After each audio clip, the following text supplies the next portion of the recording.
বাংলাদেশের তৃণমূল পঞ্চায়েত সদস্যের গাড়িতে পাচারের পথে পিকআপ ভ্যান সহ ৩টি গরু আটক করল পুলিশ। ঘটনাটি ঘটেছে মালদহের শামশি রতুয়া রাজ্য সড়কের কুশরাখা এলাকায়।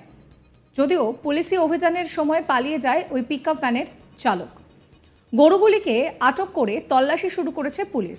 জানা গিয়েছে এদিন একটি পিকআপ ভ্যান, সেই ভ্যানে করে এই গরুগুলিকে বাংলাদেশে পাচার করা হচ্ছিল বলে অভিযোগ সামনে আসে। সেই সময় গোপন সূত্রে খবর পেয়ে অভিযান চালায় মালদহের শামশি রতুয়া রাজ্য সড়কের কুশরাখা এলাকায়।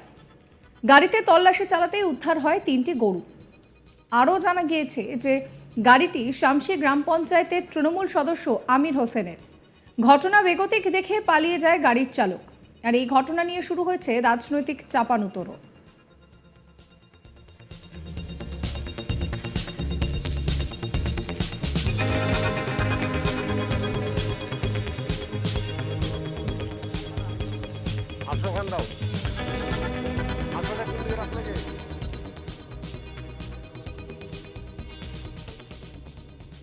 গাড়ির মালিক তথা শামশি গ্রাম পঞ্চায়েতের তৃণমূল সদস্য আমির হোসেন বলছেন যে কী উদ্দেশ্যে কোথায় গরুগুলিকে নিয়ে যাওয়া হচ্ছিল তা তার অজানা।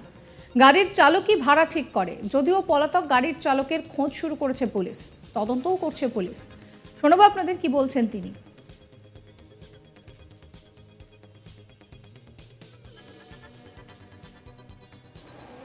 সেটা ঘটনা কী হয়েছে এটা তো আমার জানা নাই, এটা বিষয়ে আমার জানা নেই। আমি জানি আমি শামসিতে লোকালে ব্যবসা করি, শুধু শামসিতে একদিন, বাকি আমি ব্যবসা কোনো আর বাইরে আমি কোনো ব্যবসা করি না। আমার ড্রাইভার গাড়ি, আমার গাড়ি ভাড়া মারে, আমার ফাইন্যান্সের গাড়ি নিয়ে গেছিলো। আমার বললো ভাড়া আছে একটা কোম্পানি, ভাড়া গাড়ি নিয়ে গেছিলো। গাড়ি নিয়ে এসে এবার গাড়ি সকালে শুনতে পাই যে গাড়ি তোমার ফাঁড়িতে আটকে রেখেছে। কিসের জন্য নাকি বলছে, লোক বলছে পাবলিক যে 3টা ষাঁড় আছে। ষাঁড় আছে, ড্রাইভার কি ষাঁড় লেসে কী লেসে বলতে পারো না, ড্রাইভারের মোবাইলের সুইচ বন্ধ। হ্যাঁ, সুইচ অফ। সব ব্যাপারে আমি কোনো কিছু জানি না।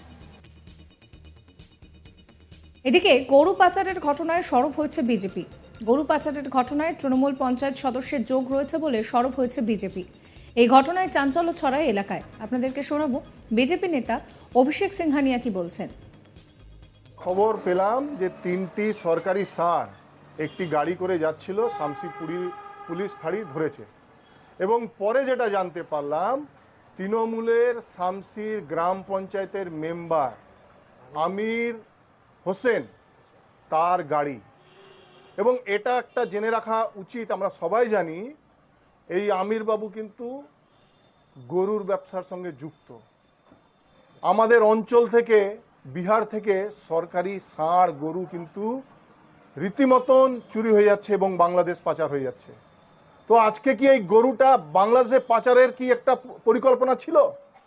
পুলিশের কাছে আমার এটা তদন্তের জন্য কিন্তু আগ্রহ করছি, এবং যারা এর মূল পাণ্ডা তাদেরকে ধরে বের করার আমরা আবেদন জানাচ্ছি। আজকে তৃণমূলের তাবড় নেতা যারা আজকে তিহাড় জেলে আছেন, অনুব্রত মণ্ডল গরু পাচারের সঙ্গে যুক্ত আছেন। তো এটা সাফ ইঙ্গিত হচ্ছে তৃণমূলের নেতা ওপর থেকে নিচে অবধি সবাই গরু পাচারের সঙ্গে যুক্ত।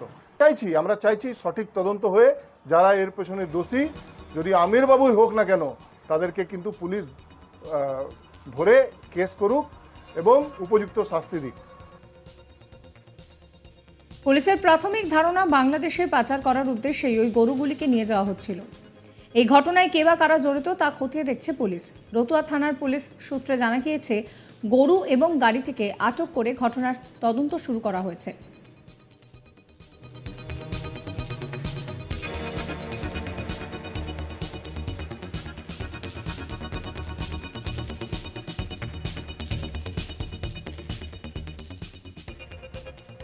এই নিয়ে আমার কলিগ মিল্টন পালের একটি রিপোর্ট দেখাবো। এক সময়ে করিডোর ছিল এই মালদহ জেলার ভারত বাংলাদেশ সীমান্ত। পরবর্তী সময়ে একাধিক ধাপে ধাপে সেই করিডোর এলাকাতে এই গরু পাচারের মতো যে ক্রাইম, সেই ক্রাইম বন্ধ হয়ে গিয়েছে। এরপরে আবার নতুন করে মাথাচাড়া দিয়ে উঠেছে এই গরু পাচার চক্র। ইতিমধ্যেই আমরা দেখেছি মালদার শামসি এলাকায় পিকআপ ভ্যানে করে গরু পাচারের সময় শামসি ফাঁড়ির পুলিশ গোপন সূত্রে খবর পেয়ে রাজ্য সড়কে অভিযান চালায়, আর সেই অভিযানের ফলেই আটক করা হয় একটি পিকআপ ভ্যান। সেখানে তল্লাশি চালিয়ে উদ্ধার হয় 3টি গরু। ইতিমধ্যেই এই 3টি গরুকে আটক করেছে শামসি ফাঁড়ির পুলিশ। আটক করা হয়েছে পিকআপ ভ্যানকে। ইতিমধ্যে এই ঘটনা বেগতিক দেখে রাস্তা থেকেই পালিয়ে যায় পিকআপ ভ্যানের চালক। আর এই ঘটনায় পিকআপ ভ্যানের চালকের যে মোবাইল নাম্বার আছে সেই মোবাইলে বারবার ফোন করা হলেও সুইচ স্টপ আসে। ইতিমধ্যে এই ঘটনায় আরও জানা গিয়েছে যে এই পিকআপ ভ্যানের মালিক স্থানীয় শামসি গ্রাম পঞ্চায়েতের সদস্য আমির হোসেনের। ইতিমধ্যেই এই আমির হোসেন তৃণমূল নেতা, তাই অভিযোগ উঠেছে যে তৃণমূল নেতারা গরু পাচার থেকে শুরু করে বিভিন্ন রকম স্মাগলিংয়ের সঙ্গে যুক্ত হয়ে পড়ছে।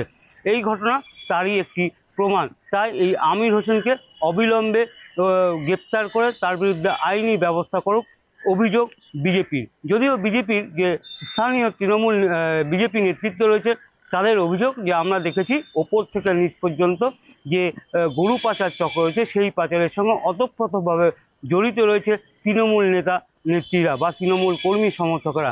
ইতিমধ্যেই তার প্রমাণ এই মালদার শামসি গ্রাম পঞ্চায়েতের সদস্য আমির হোসেনের। তার গাড়িতে করে গরু পাচার হচ্ছে অথচ তিনি জানেন না। এটা কি করে সম্ভব? যদিও আমির হোসেনের সাফ বক্তব্য যে মিথ্যা ও ভিত্তিহীন অভিযোগ, কারণ তার গাড়ি রয়েছে এটা সঠিক, কিন্তু গাড়ি নিয়ে চালক কার কাছে ভাড়া নেবে, কোথায় যাবে সেটা আমাকে কখনোই জানায়নি। এদিন আমাকে জানিয়েছিল যে একটি ভাড়া এসছে, সেই ভাড়া নিয়ে তিনি যাবেন, তবে কী নিয়ে যাবেন, কোথায় নিয়ে যাবেন সেটা নিয়ে এখনও কিছু জানার নেই। তিনি বলেন যে সেই গাড়ি নিয়ে যেতে, এরপরে গাড়িতে করে সেই গরু পাচার হচ্ছে সেই সম্পর্কে তিনি কোনোভাবেই জানেন না। এগুলো মিথ্যা ভিত্তিহীন অভিযোগ করা হচ্ছে। যদিও পুলিশের তরফ থেকে জানানো হয়েছে যে 3টি গরুকে আটক করা হয়েছে, গাড়িটিকে আটক করা হয়েছে, ঘটনার তদন্ত শুরু করা হয়েছে এবং ওই গাড়ি চালকের খোঁজ শুরু করা হয়েছে। আর এই ঘটনা ঘিরে যেহেতু মালদা ভারত বাংলাদেশ সীমান্তবর্তী এলাকা, এই সীমান্ত দিয়ে এর আগেও দেখা গেছে বিভিন্ন রকমভাবে গরু পাচার করতে, নদী দিয়ে যেখানে ফেন্সিং কাটা রয়েছে সেই ফেন্সিং দিয়ে গরু পাচার করা হতো।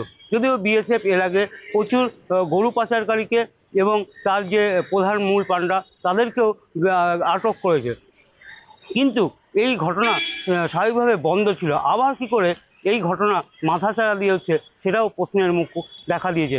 আর তৃণমূল নেতার গাড়িতে করে এই ধরনের গরু পাচার, বিজেপির পক্ষ থেকে অভিযোগ করা হচ্ছে যে এই গরুগুলি বাংলা এবং বিহার থেকে চুরি হয়ে যাচ্ছে, সেই গরুগুলোকে মালদা জেলার কোথাও একটি আশ্রয় দেওয়া হচ্ছে, তার পেছনেও তৃণমূল নেতা নেতৃত্বের হাত রয়েছে।